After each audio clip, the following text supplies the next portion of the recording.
Bonjour, nous allons vous présenter la définition des charges linéaires et surfaciques sur des panneaux éléments finis.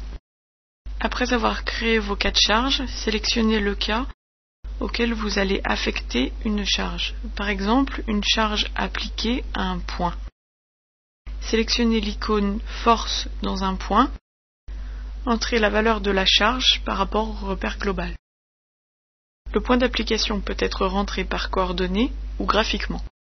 Nous allons maintenant définir l'application d'une charge surfacique sur panneau. Par exemple, une charge surfacique uniforme. Entrez la valeur de cette charge par rapport au repère global ou local et ensuite sélectionnez le panneau concerné. Vous pouvez contrôler graphiquement l'application de cette charge. Autre type, la charge surfacique à l'intérieur d'un contour. Entrez la valeur de la charge. Définissez graphiquement ou par contour la zone d'application.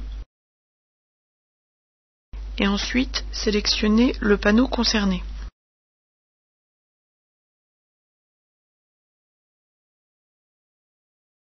Les panneaux peuvent être de forme géométrique quelconque.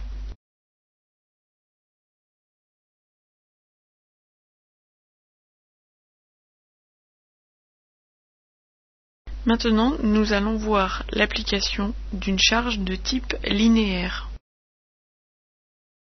Entrez la valeur des charges origine et extrémité,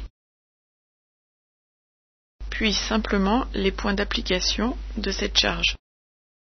Répétez cette opération autant de fois que nécessaire.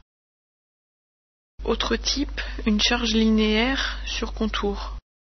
Entrez la valeur de la charge et sélectionnez le bord ou la partie du contour. À tout moment, une vérification graphique en vue 3D peut être effectuée. Enfin, vous avez la possibilité de visualiser les charges dans un tableau de type Excel, mais aussi de modifier ces charges, voire d'en supprimer. Je vous remercie de votre attention.